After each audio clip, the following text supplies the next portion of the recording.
BFM Business présente Edwige Chevrillon, la grande interview. Bonsoir à tous, bienvenue dans la grande interview. Ce soir, je reçois Fabrice Brégier, qui est aujourd'hui président du conseil d'administration du réassureur, le 6e réassureur mondial SCOR. Bonsoir Fabrice Brégier. Bonsoir. Merci d'être avec nous. Vous êtes aussi du RS, on en dira un mot forcément, président de Palantir Technologies pour la France. On sait que Palantir, c'est un groupe américain qui est spécialisé dans le big data, l'exploitation des données. Très important pour beaucoup, très important aussi pour SCOR. Vous nous direz pourquoi vous avez signé. Est-ce qu'il n'y a pas un petit conflit d'intérêts quand même? Vous êtes l'ancien patron d'Airbus. Vous avez été, je crois, plus de 10 ans chez Airbus, 12 ans. Vous avez été 6 ans le CEO d'Airbus. C'est comme ça qu'on vous recevait ici souvent sur BFM Business. Vous avez dû entendre Mathieu Pechberti qui dit que le dossier Airbus, Atos est un peu victime de rivalités internes entre le président allemand qui dit non, je veux surtout pas d'Atos, c'est la cybersécurité des big data, et puis Guillaume Faury, un peu poussé par Bercy, qui serait plutôt favorable. Vous avez connu ça lorsque vous étiez à la tête d'Airbus. Votre président s'appelait Thomas Enders, et vous avez eu quelques différends, on peut dire ça comme ça. Finalement, assez peu sur le plan stratégique, puisque moi je m'occupais de l'activité avions commerciaux et on a fait une très belle opération en récupérant la famille des avions bombardiers qui s'appelle l'Airbus 220 et on était d'accord sur ce point.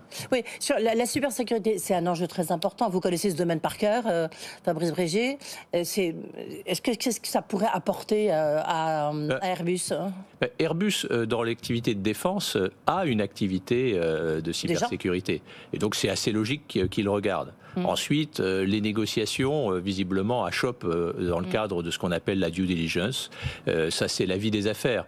Et pour faire des acquisitions de cette nature, il faut que la direction générale et le conseil d'administration soient alignés. Oui. Sur quoi peut porter le désaccord ?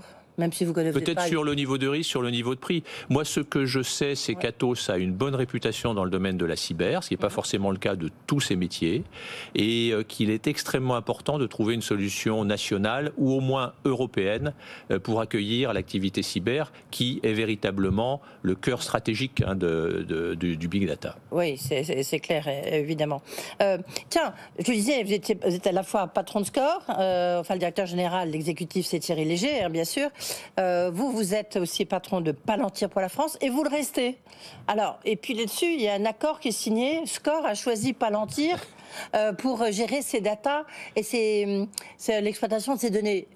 Est-ce qu'il n'y aurait pas quand même un petit conflit d'intérêts, comme je le disais ? Je ne vais pas commencer la présidence de SCOR qui s'est déroulée en avance de phase, vous le savez. C'est pourquoi j'ai les deux casquettes qui sont tout à fait compatibles, puisque la présidence de SCOR est non exécutive. Comme vous l'avez rappelé, il y a un directeur général qui est là pour travailler 24 heures sur 24, avec un conflit d'intérêts, vous imaginez bien. Ce choix est un choix des équipes de management, et moi je me suis écarté des discussions et des négociations, évidemment. Oui, mais il y en a peut-être d'autres qui font ça dans du big data et de l'exploitation des données, même si la réputation de Palantir est très bonne. La direction générale de SCOR a choisi Palantir au terme d'un processus compétitif, évidemment.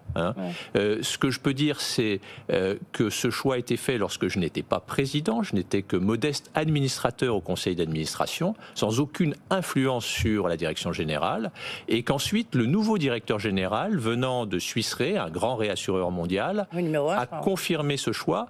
Pourquoi ? Parce que Swiss Re a un grand partenariat avec Palantir depuis de nombreuses années. Donc il a regardé le deal, les conditions, et l'a approuvé. Donc c'est véritablement une décision de la direction générale. Moi, je peux seulement vous dire que je me réjouis que les équipes de management aient choisi ce qui m'apparaît comme la meilleure solution au monde pour le big data et l'intelligence artificielle. Oui. Et on verra dans un instant, après on va quand même parler du SCOR, en quoi l'intelligence artificielle pour un réassureur, c'est vraiment au cœur, ça devient stratégique dans beaucoup d'entreprises, mais particulièrement dans votre activité. Vous étiez administrateur de SCOR à partir du 2 février 2019. Et en fait, vous êtes devenu le PDG, président du conseil d'administration, le 25 juin 2023, après le décès de Denis Kessler, le 9 juin dernier. Lorsque vous regardez le marché de la réassurance et qu'on regarde SCOR. Vous avez publié vos résultats maintenant, c'était la semaine dernière. Très bons résultats. l'année 2022 avait été difficile. 2023 se présente très bien, enfin année record, et 2024 se présente bien aussi. Pourtant, on a l'impression qu'il y a des aléas climatiques qui sont de plus en plus forts, qu'il y a des tremblements de terre, qu'il y a des tsunamis, qu'il y a des pluies diluviennes, qu'il y a des guerres un peu en Ukraine, dans le Moyen-Orient. Et vous nous dites maintenant 2024 se présente bien. Comment vous expliquez tout ça ? Vous avez raison. C'est en fait pas contradictoire du tout. Pourquoi ? D'abord, le marché de SCOR, c'est effectivement assurer des risques. Et comme vous l'avez dit, des risques qui sont parfois extrêmes. Les risques climatiques, les catastrophes naturelles en sont. Dans ces conditions, s'il n'y avait pas cette augmentation des risques, SCOR ne pourrait pas croître. Donc la tendance du marché, c'est un marché en croissance pour assurer davantage de risques. On parlait de cybersécurité. Est-ce que vous savez que pour l'instant, seulement 10% du risque est assuré en cyber. Donc le potentiel est énorme. Ouais. Ça, c'est le premier point. Le deuxième point, c'est qu'il y a eu d'énormes années difficiles, avec le Covid, avec les catastrophes naturelles, avec des taux d'intérêt qui permettaient l'argent facile. Tout ça est derrière nous et on est dans un cycle porteur sur le marché. Et c'est pour ça que SCOR a, avec ses collègues et ses compétiteurs, de bonnes performances en 2023, que ça va sans doute se poursuivre au moins sur 2 ans. Et d'autre part, nous avons restructuré l'équipe de management avec un nouveau directeur général qui a 30 ans d'expérience dans nos métiers et nous réduisons nos risques en finalement les diversifiant au maximum. Oui, vous avez, on reviendra sur le management parce que évidemment en plus il y avait des pratiques sociales un peu particulières, on va dire, chez SCOR et vous y avez mis un terme, ou du moins à Thierry Léger. Donc il y avait une perte historique en 2022, 300 millions. Là un record, bénéfice record, 812 millions. Vous nous dites, c'est parce que tout ce qui s'est passé là en 2023, c'est bon pour le réassureur.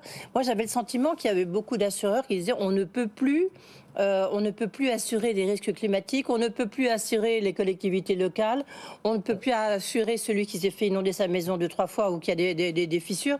Donc c'est là où c'est un petit peu... Enfin, on a du mal à saisir. Faut détailler, comme on dit Fabrice Brégier. Mais absolument. Notre métier de réassureur, c'est finalement de prendre une partie du risque porté par les compagnies d'assurance, généralement. Et on peut le prendre soit en prenant une partie de leur contrat, soit en prenant une tranche de risque particulière. Par exemple, il y a un tremblement de terre. Ben, on va assurer jusqu'à une certaine limite ou au-delà d'une limite. Et qu'est-ce que l'on sait faire ? Justement, en étant soutenu par l'exploitation des données, on sait finalement... mutualiser ce risque, le répartir du point de vue géographique et avoir une couverture que des compagnies d'assurance plus locales ne peuvent pas apporter. C'est ça qu'on apporte au marché. Bien évidemment, si on ne maîtrise pas ce risque, et c'est pour ça que notre raison d'être, c'est combiner l'art et la science du risque, si on n'est pas capable de le faire, on n'est pas un bon réassureur. Et SCOR a des équipes formidables pour ça, qu'il fallait réaligner, remotiver et faire en sorte qu'elles donnent le maximum. C'est ce qui est en train d'être fait. Qu'est-ce qui vous a coûté le plus cher en 2023 ? Alors le Covid a encore beaucoup pesé, puisqu'il y a un temps de latence. Combien ? Pour combien ? Je pense que l'ordre de grandeur du milliard, en plus ou en moins, est un bon ordre de grandeur pour un assureur comme SCOR. Vous voyez, donc c'est vraiment extrêmement sérieux. Et beaucoup de catastrophes naturelles. Oui, bien sûr. Aussi des risques sur la responsabilité civile aux États-Unis qui a dérivé, avec beaucoup de procès qui peuvent coûter très cher aux assureurs et donc aux réassureurs. Donc il s'agit de maîtriser ces risques, de les plafonner, de les diversifier, mais on a un vrai rôle sociétal, Edwige, puisque sans nous, sans les compagnies d'assurance, c'est clair, il n'y a pas d'économie. Oui. En revanche, si vous avez des... Je suis d'accord avec vous, le problème c'est qu'on voit des assureurs qui nous disent écoutez, là ça coûte trop cher, même au niveau de la fédération, qui disent ils ont raison. Là ça coûte trop cher, on se retire. Non, c'est pas leur... Je vais donner un exemple qui n'est pas français. Catastrophe naturelle en Floride. Maintenant, c'est très dur, même avec des hausses de prix substantielles, de les assurer. Parce qu'il y a trop d'événements. C'est anormal, non ? Ce n'est pas anormal. Il faut que le marché se régule en fonction du niveau de risque. Il faut un assureur public. Il y a des domaines, le terrorisme, l'état de guerre, où les États doivent intervenir. Je pense même que pendant le Covid, entre nous, on ne peut pas, nous, assurer le produit intérieur brut si un État décide de bloquer l'économie pour des raisons sanitaires. hein. Mais ce sont des cas extrêmes. Je pense que la réassurance et les assureurs ont le devoir d'assurer de plus en plus, même si les primes dans certains domaines peuvent augmenter. Qu'est-ce qui va devenir pour vous, là, vous nous avez expliqué par exemple le Covid, les aléas climatiques, est-ce que dans les prochaines années, je ne sais pas à quelle échéance, vous nous le dire, le risque cyber va devenir un des principaux risques? C'est déjà un des risques principaux. Et pourquoi il est mal assuré? C'était que 10% assuré. Voilà. Pourquoi? Parce que ce risque peut être endémique. Ah oui, bah oui. Il peut toucher le monde entier. Donc là, aucune compagnie d'assurance, aucun réassureur ne peut garantir ce risque. Et ce risque est très évolutif. Donc il faut que tout ça se mette en place. Et sur plusieurs années, je pense qu'on pourra avoir des couvertures. Qu'est-ce qu'il faudrait, qu'est-ce qu'il faudrait mettre en place pour le risque cyber? Il faut, je pense, déjà avoir des partenaires. On parlait d'Atos, mais pour les PME, pour les entités publiques, qui permettent d'avoir un minimum de garantie, de protection contre le risque cyber. Ce n'est pas du tout le cas pour l'instant. Ah non, donc ça, c'est le premier point. Ouais. Et ensuite, eh bien, il faut peut-être avoir un dialogue avec les pouvoirs publics pour voir quel niveau de risque peut être assuré par le monde de l'entreprise et ce qui est peu et qui doit, dans le cas d'une pandémie de ce risque, d'une endémie, qui doit être couvert par les pouvoirs publics, par exemple. On sait qu'il y a eu des manœuvres en tout genre, des tentatives de déstabilisation de la réassurance, avec Thierry Durez de Covéa qui voulait prendre le contrôle de SCOR. Finalement, il a pris le contrôle de PartnerRe. Et là, c'est des gens, Adrien Couret, pour ne pas le citer, d'AMA, qui a essayé de déstabiliser ce deal, etc. La question est simple, c'est est-ce qu'un réassureur aujourd'hui peut rester indépendant ? Je pense que c'est l'ADN de SCOR. SCOR a été indépendant. Oui, mais on est en croissance. On a 18% de retour sur nos capitaux propres. On a des perspectives de croissance de 9% par an. Oui. Donc je pense qu'on a les moyens de rester indépendant. Ça ne veut pas dire qu'on n'envisage pas, le cas échéant, de regarder ce qui se passe sur le marché. Mais notre plan A, et c'est le seul, c'est une croissance profitable dans notre plan stratégique à 3 ans, jusqu'à fin 2026, endogène. Oui. On a cette capacité, on a toutes les ressources en interne pour maîtriser notre métier. C'est ça, mais peut-être à terme, on peut dire que le métier de réassureur indépendant sera plus compliqué, enfin ça sera moins logique plutôt. C'est un métier, je vous le confirme, extrêmement compliqué, que je découvre au fur et à mesure. Vous l'avez dit, on est 6e mondial, mais du point de vue des marques, de l'image de marque de SCOR, on fait partie des 4 ou 5 meilleurs. Oui. Je disais déstabilisation serrée dans la réassurance, avec notamment, on a compris que c'est une affaire qui met en cause plusieurs grands patrons, notamment Adrien Couret, le patron d'AMA, avec... pour bloquer un deal, cette fois-ci, que Covéa, qui voulait racheter SCOR, en fait, rachète aux Agnelli PartnerRe. Il y a des mises en examen, Libération a révélé tout ça, c'était un feuilleton absolument incroyable. On a l'impression que l'assurance c'est un métier sérieux, absolument pas. Bref, Adrien Couret, il est le président du comité administrateur chez vous, il est président du comité des risques. Est-ce qu'il peut le rester, malgré sa mise en examen? Alors, d'abord, moi j'ai appris dans la presse ce que vous racontez, puisque SCOR ne fait pas partie prenante, n'est pas partie prenante à la pour une fois, c'était l'épisode d'avant, c'était le feuilleton d'avant. Adrien est un des piliers du conseil d'administration. Oui, bien sûr, qu'on connaît bien ici, en plus. Nous avons étudié la situation au niveau du comité de nomination et de gouvernance. Adrien n'est pas mis en examen au titre de cette fonction chez SCOR. Donc, je ne veux pas faire le parallèle avec le gouvernement, mais certains mis en examen ont été nommés ministres. Donc, quand on est mis en examen, on est réputé innocent. C'est ce que l'on pense d'Adrien Couret. Oui. Un mot avant de parler d'IA, même s'il nous reste peu de temps.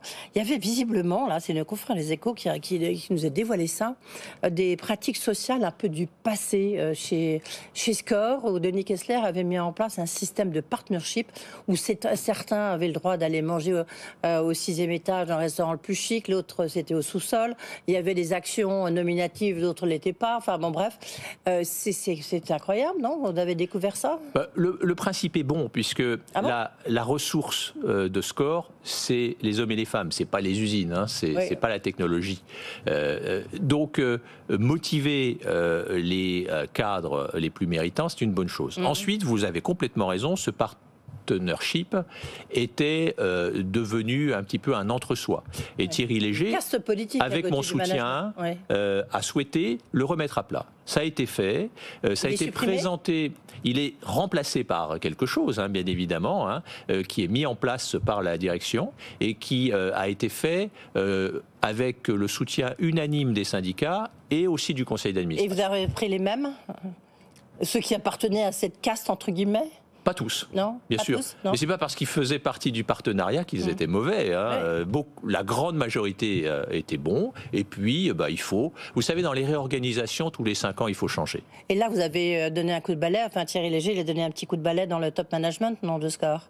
Thierry Léger souhaite une entreprise plus agile et qui parle plus des clients. Donc, il a viré. Voilà, notre but, c'est de parler des clients et de maîtriser nos risques. Oui, donc il a simplifié la structure de management. Il l'a simplifié avec des prises de décision qui seront faites au niveau régional, mais dans un cadre complètement contrôlé et structuré au niveau du groupe. Un mot, parce que c'est quand même quelque chose, alors c'est peut-être le Landerneau parisien, mais enfin quand même qui concerne le monde de l'édition, parce que celle qui le dirigeait était un peu une star de l'édition, Myriel Meyer. La vente du Mancis, c'est un groupe d'édition qui a été avec PUF, que sais-je, qui avait racheté Denis Kessler, et avec évidemment les éditions de l'Observatoire. C'est à vendre, vous en êtes tout dans le processus. Est-ce que vous avez de nombreuses marques d'intérêt ou pas, et combien? On est très fiers du Mencis. Oui, enfin, je crois que c'est la 9e maison d'édition. Oui. Elle a gagné le prix Interallié l'année dernière. Donc, c'est une très belle marque. Cela étant, on est 9e, 10e, je crois, parmi les éditeurs français. On n'a pas la taille critique. Ça n'est pas le cœur de métier de SCOR. Donc, il faut ancrer cette entreprise auprès d'un des grands acteurs. Et l'ensemble des grands acteurs du monde de l'édition ont montré leur intérêt. Ils ont tous répondu. Ils ont tous répondu. Oui.